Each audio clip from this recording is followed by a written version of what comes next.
Well, here I am with one of my sister trees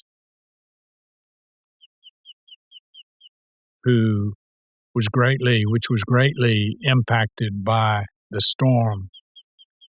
But before I get into the storm, I want to talk with you really for a little while today about Earth on Vision Quest. What Earth is unfolding inside her being as an organism at this particular time in her life. You and I are a part of her unfolding. So it's very important for us to be able to discern what's happening.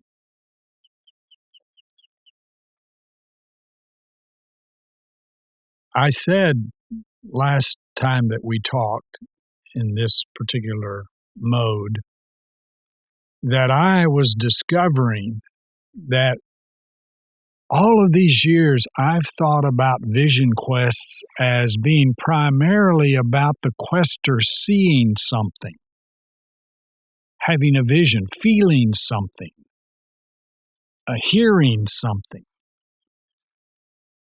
Now I'm seeing that's only half of the story. The other half is probably at this point the bigger half, and that is being seen. Being seen. So if we want to think about three waves of energy rippling through Mother Earth's body in this recent time, this turning time, this bridge walking time, let's think about three waves. The first one being what we might call the insurrection wave. And that is when we watched a wave of people coming into the capital of the United States. It was a wave that started a long time ago, perhaps at the beginning, the birth of our nation. And this wave tells us that we are vulnerable and we could lose one of the greatest experiments in human democracy. So it introduces us to vulnerability. I was feeling vulnerable watching all that go on, but it didn't really change the way I went to eat dinner, or didn't change the way I walked around. I felt vulnerable, but it really wasn't impacting me that much in the moment. The second wave is a larger wave of the pandemic. So that has impacted me. I've known people who died. I've been with people who've had it. I've participated. Now I've had one of the shots. So it has impacted me existentially. But, by and large, we go about our life without that big of an impact in terms of vulnerability. But the third wave is, in Texas at least, the wave of the polar vortex. And so this polar vortex has descended, and except for a few people who might be able to go to Cancun or someplace, most of us, no matter whether we're Republican or Democrat, Christian or Jewish, indigenous or not, no matter what, we're all impacted, and we feel the vulnerability of being cold, not having water, struggling to know if we had enough food. So do you see what's happening here? Mother Earth is sending waves of energy through her body to that aspect of her that is human and telling us, in this quest, your task is to get deeper and deeper and deeper into your vulnerability. Why? Because vulnerability is the royal road to the soul. And this is our task. How can we take care of the vulnerability in our inner council and in the body, larger body of Mother Earth? So once you begin to see that she is seeing us and we're being seen in a particular way, we realize how deeply vulnerable we are to be seen. If you wonder what was going on in this Washington, the Capitol insurrection, if you're wondering what was happening there, I have begun to see that it's actually people who were demonstrating for Black Lives Matter, people who were going to Washington for that particular event, all is under the heading of our deep, deep, deep yearning to be seen by something larger. So I saw some figures that the number of selfies made inside the Capitol and in the Capitol building in that January 6th event, there were like over 100,000 selfies made over a period of time. I don't know if that's accurate or not, but it is true there were many selfies. Why? Because of wanting to be seen. But that's really not the kind of being seen that we yearn for. We yearn to be seen by a loving Creator, a loving Redeemer, and a loving Sustainer within the body of Earth. And that's why I have said the Earth Tribe was birthed not so much by what I saw in that vision quest with Bearheart, or even what Bearheart saw in his vision quest at Bear Butte. What really birthed the Earth Tribe was all of us being seen by the sacred mystery through a hummingbird, through a hawk, through an eagle, through the wind. That's what we are after. And out of that seeing and being seen, then we can create a new possibility within Mother Earth. Now let me talk for just a few minutes about the snow apocalypse. Let me talk about that for a minute.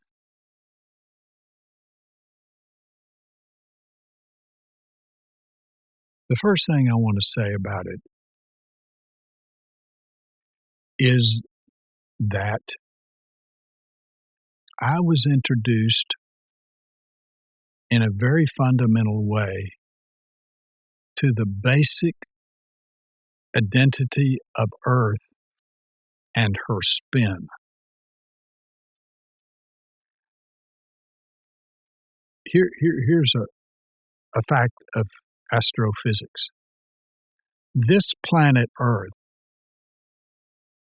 is the sum of all the spin of the elementary particles.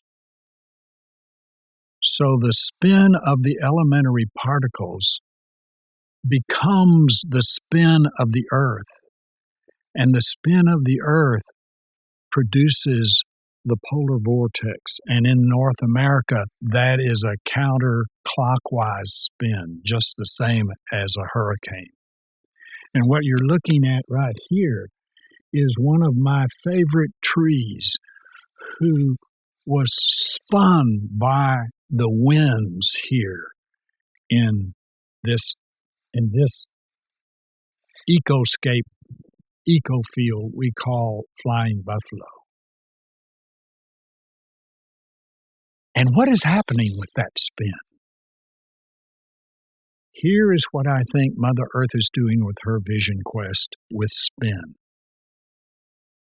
She is realigning the fascia of her skin.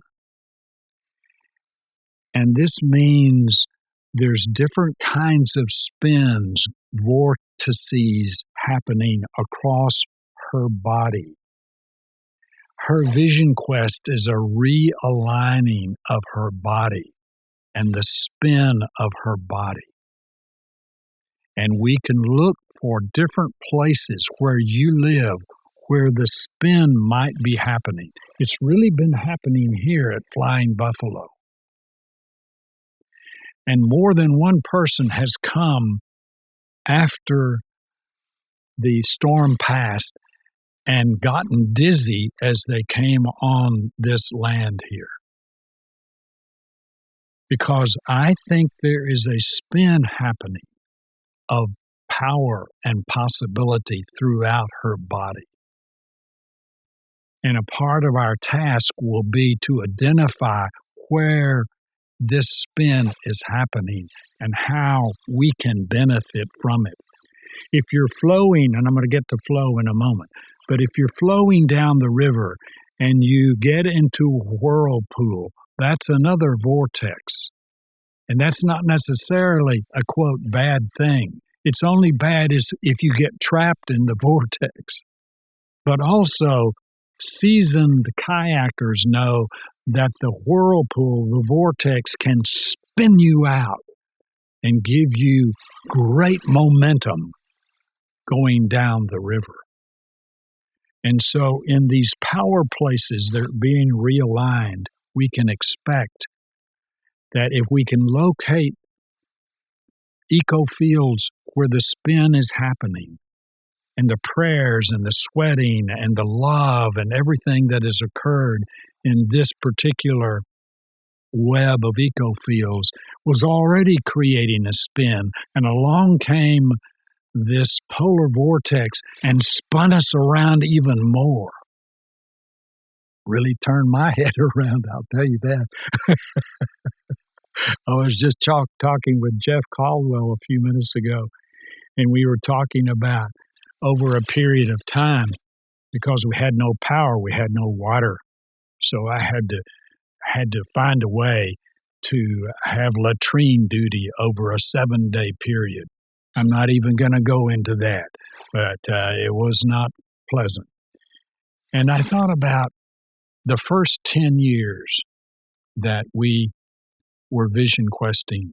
We went around to all different places, and some of the places we went to, we had to take over a week's period of 20 or 30 people.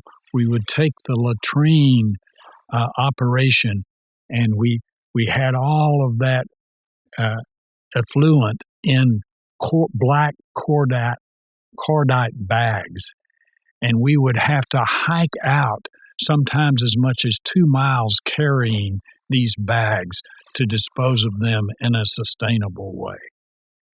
And because of that training, I knew what to do in this situation. So you get yourself spun around when these sacred vortices come and work to enlarge possibility. And every vision quest we've been on teaches us some sustainable peace to be with us in this new era. And then there was the stop of the flow of water here. and many places. And so my maintenance compadre, Fernando, and I were able to get the water from the well water almost to the house, and we ran into a blockage.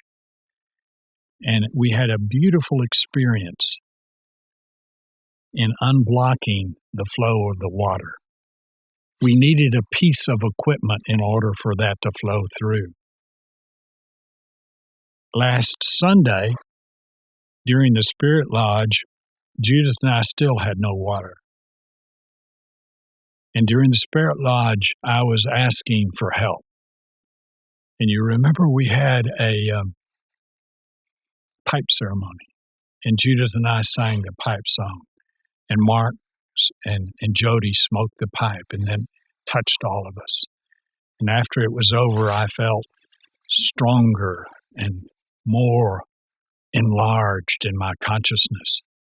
And Judith and I went out and we smoked the pipe. And I started to take it apart. And I thought, I think I'll go over to the block where the flow of the water would be coming and where it was stopped. So I walked out there with the pipe.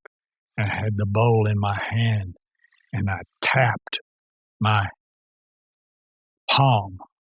And I said, I don't want to tell you what to do as water, but Judith and I sure would like to have a flow. Nothing happened.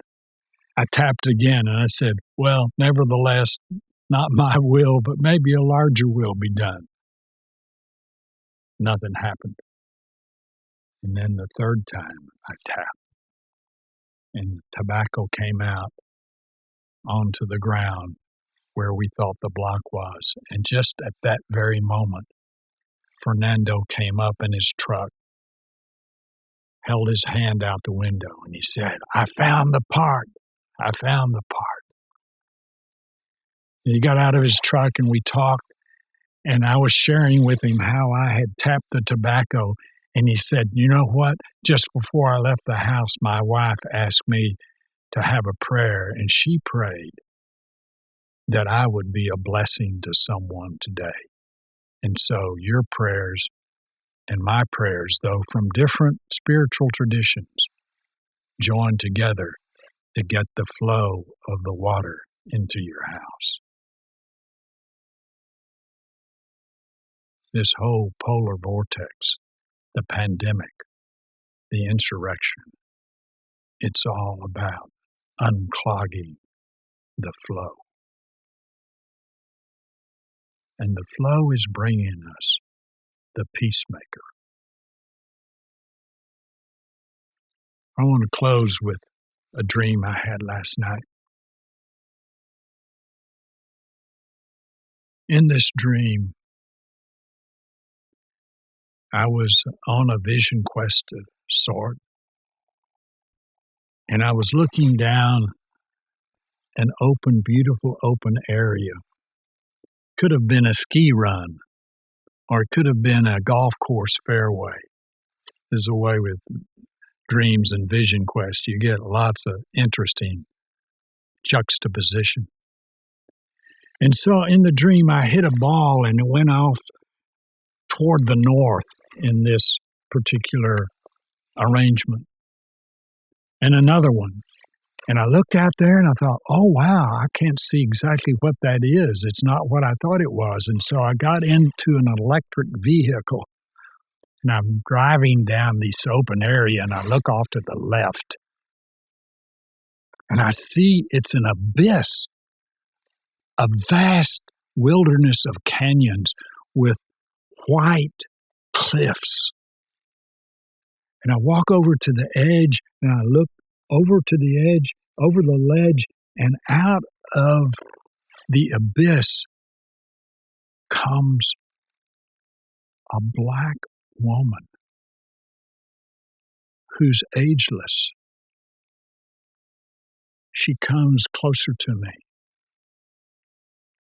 and I see she is the Black Madonna.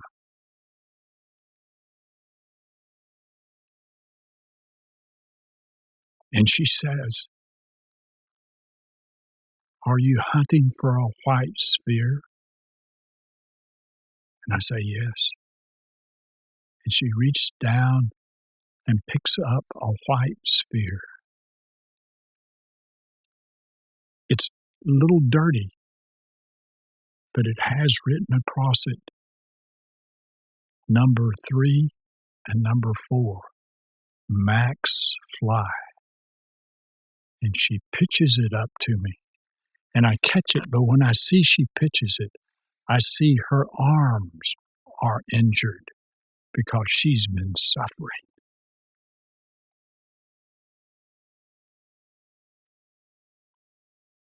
And I know she's the peacemaker.